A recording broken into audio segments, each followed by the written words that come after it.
Cement solo लेने का reason दो प्रकार से होती है। स्क्रू कन्वेयर जब आपका चौक हो जाता है तो कैसे आपको पता चलता है 3Q1 जो है ये बार बार तुम्हारा एमपीसीबी क्या करेगा।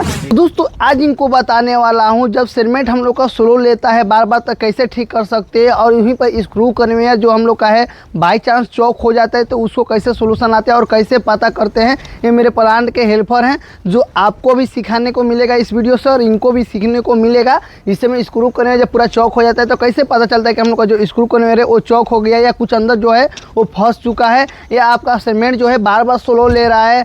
तो इसका रीज़न जिसे में कहने का मतलब 1 kg 2 kg 4 kg या 5 kg 6 kg ऐसे स्लो मोशन से ले रही है, तो इसके बारे में भी बात करेंगे। तो चलिए वीडियो को शुरू करते हो। चैनल पर नए लोगों चैनल को सब्सक्राइब फॉलो करके दो साथी को शेयर कर दीजिएगा। एक लास्ट में आपको बोनस टिप्स भी देने वाला हूँ, तो वीडियो का एंड तक बने रहिएगा। तो पहले हम लोग बात करते हैं स्क्रू कन्वेयर जो आपको ये दिख रहा है। स्क्रू कन्वेयर जब आपका चौक हो जाता है तो कैसे आपको पता चलता है। तो पहला पॉइंट ये चेक करने का, जब भी आपका स्क्रू कन्वेयर पहले समझते हैं कि चौक कैसे होता है। स्क्रू कन्वेयर चौक करने का मतलब ये है जब हम लोग का सीमेंट हो गया या फ्लाइस हो गया जो आपका चल रहा है वो, क्या अभी बारिश का टाइम चल रही है या अदर भी कभी क्या होता है कि मॉइस्चर बोले तो जो सिमसिमा जैसा होता है, सिमसिमा जैसा मतलब सीमेंट कभी हो जाता है या अपने प्लांट से जहाँ से बलकर भर के आती है वहाँ से भी कभी कभी क्या नमी हो जाती है।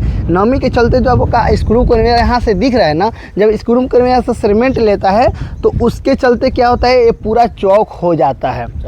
हाँ चौक हो जाता है। या एक रीज़न ये भी होता है कि कुछ अंदर फंस जाता है, जैसे में कुछ भी हो सकता है। बोनी कब आता है जब आपको डायरेक्ट साइलो नहीं जाता है, डायरेक्ट डालना होता है बोनी फाड़ के, तब उसमें कुछ फंस जाती है। या कुछ भी अंदर जैसे में प्लांट से जहाँ से सीमेंट आ रही है वहाँ से भी आते समय कुछ भी वस्तु फंस सकता है। ऐसा हालांकि कोई गारंटी लिखित नहीं है, तो जिससे में उस प्रकार से फंस जाती है। तो पहले आपको बार बार जब स्क्रू करना जब चौक हो जाएगा यहाँ से यहाँ तक में, तो आपका ये जब आपका एमपीसीबी जो पैनल में लगा हुआ है एमपीसीबी आपका बार बार क्या करेगा, ट्रिप करेगा। तो पहला रीज़न वो हो जाता है। तो उसमें क्या चेक करिएगा, आप एक बार ट्रिप किया फिर उसको ऑन किए, फिर चालू किए, थोड़ा सा मोटर चला फिर ट्रिप मार दिया, फिर मोटर चालू किए फिर ट्रिप मार दिया, बार बार ऐसा ट्रिप का रीज़न आ रही है। तो समझ लीजिए कि तुम्हारा जो स्क्रू कन्वेयर है ये जाम हो चुका है, शॉक हो गया। तो उसके लिए कुछ करने का नहीं है। यहाँ पर देखोगे बैक, जैसे में बैक कवर ये दिख रहा है और एक दूसरा ये दिख रहा है, तीसरा तो बहुत ऊंचा पड़ जाता है।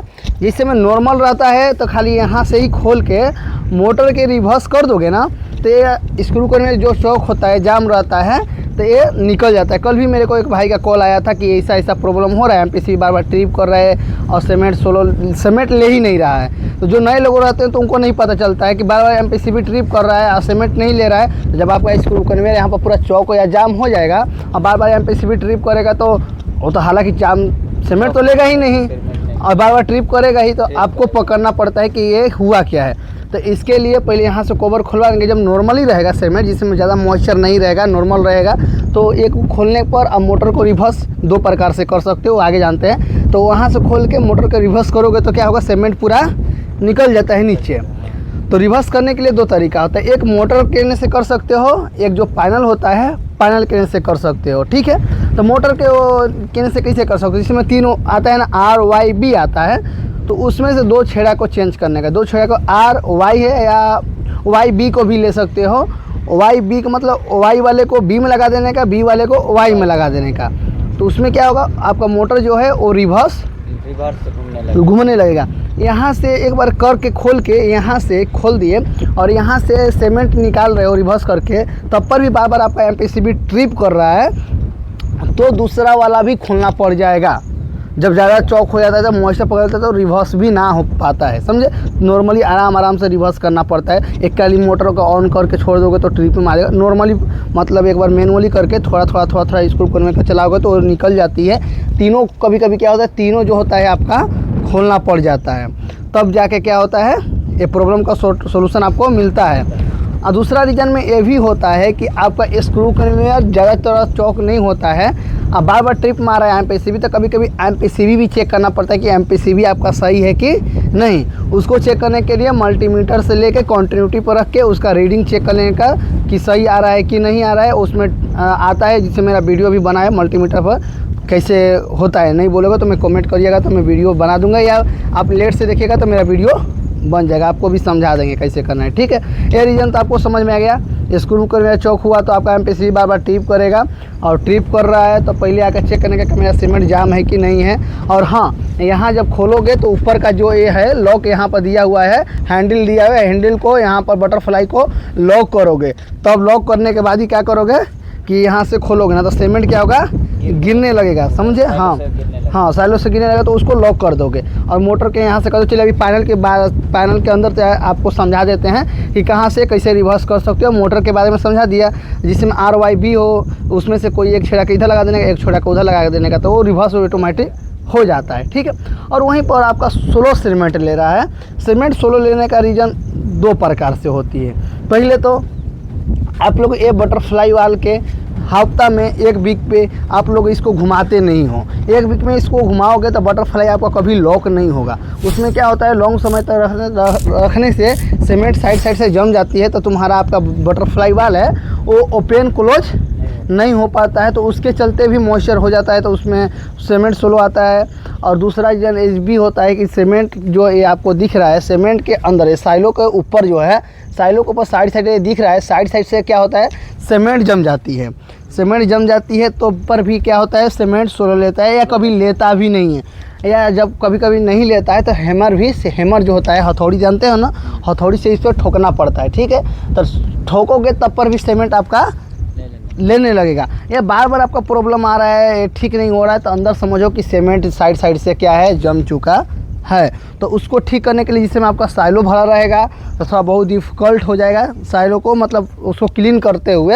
या साइलो आपका खाली है तो आपका टेंशन लेने की बातें नहीं है, साइलो खा जाएगा तो तुम अंदर का सफाई कर सकते हो। उसके लिए मैं ट्रिक बता रहा हूँ। या अपने को स्क्रू कन्वेयर को भी नीचे, जिसे हाइड्रा पर रख के नीचे यहाँ से खोल के बटरफ्लाई वाल को हाइड्रा के द्वारा नीचे करके आप भी उसको सफाई करवा सकते हो। वैसे नहीं हो पा रहा है तो मैं अभी आपको बताता हूँ। उसके लिए तुमको करना क्या है कि जो ये बोल्ट दिखा है इसमें 8 ऐसा बोल्ट लगा हुआ है, ठीक है।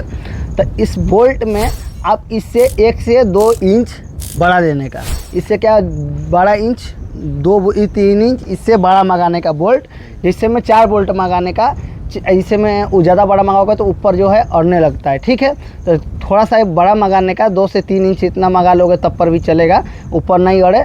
और उसके बाद एक खोलने का और बड़ा वाला बोल्ट लगा देने का। उसी प्रकार से उस साइड में है, जिससे मैं उससे घूम जाता हूँ, देखो उस साइड में है, तो इस साइड में भी खोल के एक लगा सकते हो, ठीक है।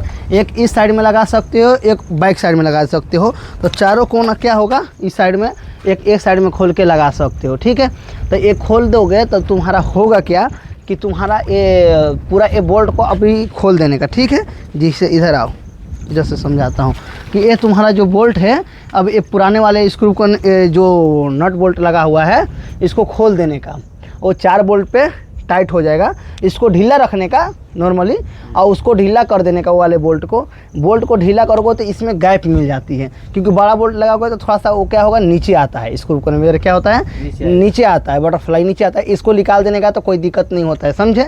और इसको निकालने के बाद उसमें गैप मिल जाती है ऊपर वाले भाग में, तो गैप मिल जाती है। इतना गैप मिल जाएगा तो ऊपर भी तुम्हारा ब्रेकर हो गया, ब्रेकर भी थोड़ा नॉर्मली चल सकता है। और छेनी हथौड़ी है, उस दर से में नॉर्मली सफाई कर सकते हो। खाली में तो पूरा सफाई कर सकते हो, वहीं पर से में, क्योंकि उधर से भी खोल के हाथ लगा सकते हो ना, इधर आपको मिल जाता है, अंदर से हाथ लगा सकते हो, इधर से सफाई कर सकते हो, ठीक है। लगाकर वहीं पर भरा रहेगा। तो इसी प्रकार से करोगे, बट एक साइड से अपने को ग्रीस, कपड़ा वाला ग्रीस आता है, कपड़ा में ग्रीस लगा के एक साइड से दबा के दोनों साइड से रखना पड़ेगा, और एक साइड से सफाई करना पड़ेगा नॉर्मली, तो जाके आपका ये सोल्यूशन हो जाएगा, ठीक है। और जब ऐसा प्रॉब्लम आ जाए सीमेंट सोलो लेने का, तो इसमें सीमेंट नहीं डालने का, आप लोग भी समझ लीजिए, सीमेंट नहीं डालने का। इसमें इसको सफाई करने के लिए प्रयास करें कि थोड़ा थोड़ा निकल जाए, उसका पूरा साइलो खाली हो। उसके बाद बोल्ट खोल के ये एक बड़ा बोल्ट लगाने का, मैं बोल ही दिया आपको कितना, 2 से 3 इंच बड़ा रहना चाहिए, इससे 4 बोल्ट रहना चाहिए। एक कोना, उस कोना, एक कोना और एक कोना लगा के थोड़ा बटरफ्लाई को हल्का इतना थोड़ा डाउन हो जाता है। उसके बाद ऊपर से धीरे धीरे सफाई कर लोगे तो आपका नॉर्मली ये जो प्रॉब्लम है इसका सॉल्यूशन आपको मिल जाता है, चलने लगता है, कोई ऐसा प्रॉब्लम है नहीं आता। ऐसा मैं 2 से 3 बार किया हूँ, क्योंकि मेरा भी ऐसा प्रॉब्लम आया था, साइलो सीमेंट जाम हो गया था दूसरे साइड पे, तो मैंने इसी प्रकार से साइलो को सफाई किया, फिर बाद में ठीक हो गया था। हमारा जो पैनल दिख रहा है ना, ये पैनल में जब भी आपको क्या करना है कि रिवर्स करने का है, तो रिवर्स करने के लिए आपको सीधा पता रहना चाहिए। ये जो आपको 3M1 जो होता है, ये 3M1 जो आपका स्क्रू कन्वेयर के लिए रहता है, वहाँ पर MPCV को भी देखोगे तो ये 3Q1 जो है ये बार बार तुम्हारा MPCV क्या करेगा, ट्रिप करेगा। हाँ ट्रिप करेगा, तो समझ जाने का कि क्या प्रॉब्लम है। हाँ वायर लूज भी रहता है तब पर भी आपका MPCV जो है ट्रिप करता है, ठीक है। और एम्पियर भी देखने का कि एम्पियर जो है, एम्पियर भी तो प्रॉपर सेट है ना, प्रॉपर रहेगा तब पर भी प्रॉब्लम आती है कभी कभी, ये सभी चेक करनी पड़ती है, ठीक है। और उसके बाद ये जो वायर है, मेरा साइलो यहाँ पर एक ही है, तो यहाँ पर 3M1 का जो हम लोग का कनेक्शन है यहाँ पर किया हुआ है। तो ए वाले छेड़ा को ए वाला छेड़ा जो है ना, येलो वाला इसमें बी में लगा देने का, बी वाला येलो में लगा देने का, तो ऑटोमेटिक मोटर जो है रिवर्स घूमने लगेगा। या रेड वाले को चेंज करके इसमें लगा देने का, ए वाले को इसमें लगा देने का, तब भी प्रॉब्लम का सोल्यूशन हाँ हो जाएगा। ये हम लोग का दूसरे को किसी का है, ठीक है। इस वाले को आपको पता रहना चाहिए कि स्क्रू कन्वेयर का हम लोग का वायर कौन सा है। यहाँ से आपको नहीं पता चल रहा है दोस्त, तो आपको मोटर से डायरेक्ट एक वायर को छेड़ा को चेंज कर देने का, तो प्रॉब्लम है आपको सोल्यूशन जो है मिल जाएगा। आई होप आपको समझ में ये कॉन्सेप्ट आ गया होगा, और दोस्त आपको भी ये समझ में बातें आ गई होगी। ऐसा प्रॉब्लम आपको आए या इनको आए, सोल्यूशन कर लोगे, ठीक है। तो आई होप ये वीडियो के माध्यम से इतनी सभी समझ में आया होगा। तो चैनल को सब्सक्राइब, वीडियो को लाइक करके 2 साथी को भी शेयर करना ना भूलिएगा। तो मिलते हैं इसी तरह नेक्स्ट वीडियो में, तब तक के लिए जय हिंद, जय भारत।